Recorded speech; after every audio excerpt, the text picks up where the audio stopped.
ጤና ይስጥልን።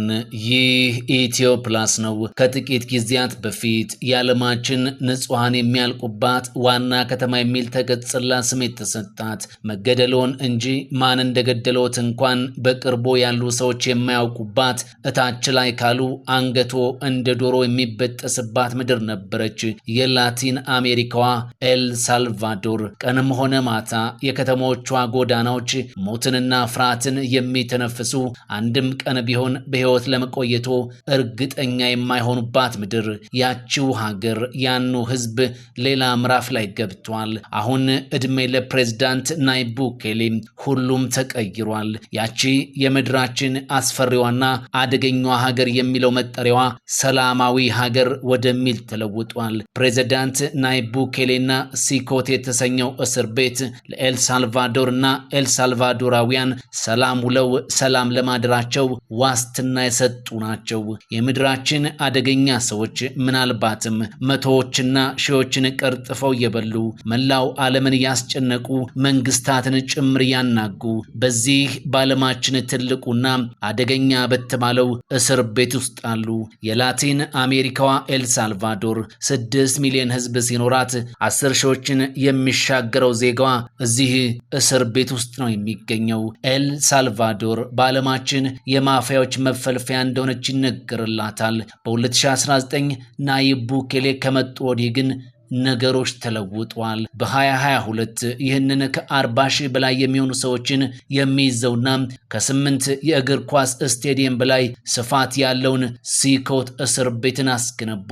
ከዚያም ሀገሪቱን እንዳሻቸው ሲያደርጉ የፈለጉትን ሰው ሲገድሉና ሲያስገድሉ የቆዩትን የሰው በላ ቡድን አባላትን አንድ ባንድ እየለቀሙ ማሰር ያዙ። ናይብ ቡኬሌ የአስቸኳይ ጊዜ አዋጅ በሀገሪቱ ላይ በማወጅ ነው በ10 ሺዎች የሚቆጠሩትን ኤምኤስ 13 የተባለውን የማፊያ ቡድን አባላት ከያሉበት ቦታ እየለቀሙ ወደ ሲኮት የወረወሩት። በሲኮት መግባት እንጂ ፈጽሞ መውጣት የለም። አንድ ጊዜ ወደዚህ እስር ቤት ገቡ ማለት እድሜው ተጠናቆ ሲሞቱ አስክሬን ሆነው ብቻ ነው ከዚህ ስፍራ ሊወጡ የሚችሉት። በዚህ ያሉ ሁሉም ታሳሪዎች ሰውነታቸው በሙሉ በታቱ ንቅሳት የተሸፈነ ነው። ይህ ንቅሳት ደግሞ ለውበት አሊያም ለሌላ አይደለም የሚነቀሱት። ፊታቸውን ጨምሮ መላ ሰውነታቸው ላይ ያለው ታቱ የየትኛው ቡድን አባል እንደሆኑ፣ ምን ያህል ሰዎችን እንደገደሉ ወይም እንዳፈኑ መረጃዎችን የሚናገር ንቅሳት ነው በሰውነታቸው ላይ የሚያሰፍሩት። የማፊያ ቡድኖችን በአባልነት ለመቀላቀል ለምዝገባ የሚከፈለው የሰው ህይወት ነው። ለዚያውም የቤተሰብ አሊያም የቅርብ ሰውን በመግደል ነው መቀላቀል የሚችሉት። እናም እነዚህ በሺዎች የሚቆጠሩት ወንጀለኞች የሺዎችን ህይወት የቀጠፉ ናቸው። ለዚያውም የቅርብ ሰዎቻቸውን ጨምሮ። ዘመድ ቤተሰብ ሊጠይቀኝ መጥቷል፣ ፈቃድ ይሰጠኝ፣ አይናቸውንም ልይ፣ ባይሆን ልጄን እንኳን የሚባል ነገር በሲኮት ፈጽሞ አይታስብም። እነዚህ ሁሉ ነገሮች እዚህ እስር ቤት ሊያስገባውት የሚችለውን ጥፋት ያደረጉ ዕለት ነው ከርሶ ተሟጠው የጠፉት። በጣም ትንሹ ቅጣት በሲኮት እስር ቤት ከ20 ዓመት በላይ ሲሆን በብዛት ጥፋተኛ የሚባሉት ግን እስከ 1000 ዓመት ፍርደኞች ናቸው። እዚህ እስር ቤት ውስጥ ስንት ሰዓት እንደሆነ አያውቁም። ዓመታትን በዚህ ሁኔታ ይቀጥላሉ። ነጭ ቲሸርት፣ ነጭ ቁምጣና ሲሊፐር አላቸው። ፍራሽም ሆነ ብጣሽ ጨርቅ እንኳን የሌለው የብረት ፍርግርግ ደግሞ መኝታ አልጋቸው ነው። እነዚህን የምድራችንን አደገኛ እስረኞች የሚጠብቁ 600 ወታደሮችና 200 የፖሊስ ኦፊሰሮች በየቦታው ከተሰቀሉት ካሜራዎችና ዙሪያውን በኤሌክትሪክ ከታጠረው በተጨማሪ ለደቂቃም ቢሆን ዝንፍ ሳይሉ ወደ ግራም ወደ ቀኝም ሳያዩ ይጠብቋቸዋል። ከጠባቂ ወታደሮቹ በላይ እነዚህ እስረኞች በጣም አደገኞች ስለሆኑ ስተት ተፈጠረ ማለት ጠባቂ ወታደሮቹ አለቁ ማለት ነው። ፊታቸውን ለእስረኞቹ አያሳዩም። ሁልጊዜም በማክስ ይሸፍናሉ።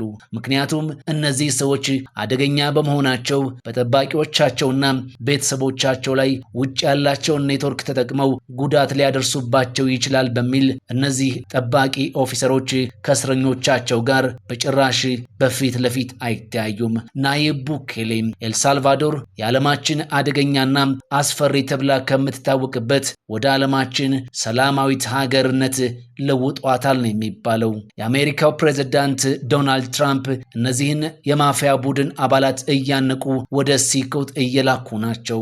ይህንን ለማድረግ የሚያስችል ስምምነትም ከፕሬዝዳንት ናይብ ቡኬሌ ጋር ተፈራርሟል። አሁን በአሜሪካ ሰውነቶ ላይ ሊያስጠረጥሮት የሚያስችል ታቱ ካሎትና በፖሊሶች እይታ ውስጥ ከወደቁ ወደ ሲኮት ለመጋዝ መንገድ ጀምረዋል እንደማለት ነው። የቬኔዙዌላ 238 የማፊያ ቡድን አባላት ከአሜሪካ ተጠርዘው ወደዚሁ ወደ ሲኮት እስር ቤት ተልከዋል። እንዲሁም የኤልሳልቫዶሩ MS 13 ማፊያ ቡድን አባላት ሲኮት ቤታቸው ከሆነም ከራርሟል።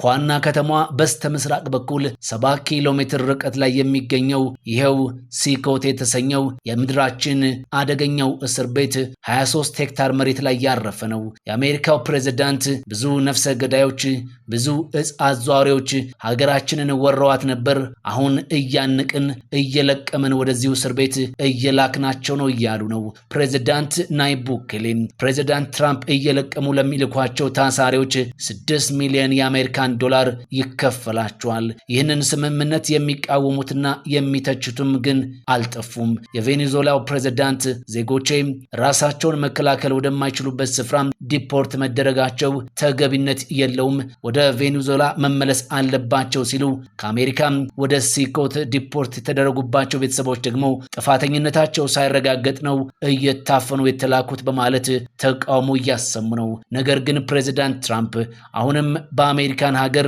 የሚገኙ የማፊያ ቡድን አባላትን እየጠረዙ ወደ ላቲን አሜሪካዋ ኤልሳልቫዶር ወደሚገኘው ሲኮት እስር ቤት መላካቸውን ቀጥለዋል። በላቲን አሜሪካ የሚገኙ የነዚሁ የማፊያ ቡድን አባላትም ከያሉበት እየተለቀሙ ወደ ሲኮት እየተወረወሩ ይገኛሉ። ፕሬዝዳንት ናይብ ቡኬሌ ይህንን በማድረጋቸው በዓለም ላይ ስማቸው በመልካም እየተነሳላቸው ቀጥሏል። አሁን ያቺ አስፈሪዋ ሀገር ሰላማዊት ሀገር ወደ መባል ተቀይራ ዜጎችም ወጥተው የሚገቡባት ሀገር ለመሆን ችላለች። ኢኮኖሚያን ለማነቃቃትም የተለያዩ እርምጃዎችን እየወሰዱ ይገኛሉ። ፕሬዝዳንት ናይብ ቡኬሌ ሀገሪቱ ከገባችበት የኢኮኖሚ ጫና ለማላቀቅ የተለያዩ ሳይንቲስቶችን ከመላው ዓለም እየጠሩ ናቸው። ለዚህም ሲባል ደግሞ የተለያዩ ማባቢያዎችን እየተጠቀሙም ይገኛሉ። ልክ ኤርፖርት እንደደረሱ የሀገሪቱ ዜጋ የሚያደርገውትን ፓስፖርት ያገኛሉ። ከዚህ ባለፈ ደግሞ የሚከፈለው ደሞዝ በጣም ከፍተኛ ሲሆን ታክስም ከዚህ ደሞዝ ላይ አይቆረጥም። ይህንን በማድረግ ኢኮኖሚያን ለማነቃቃት እየሰሩ ይገኛሉ ፕሬዝዳንት ናይብ ቡኬሌ።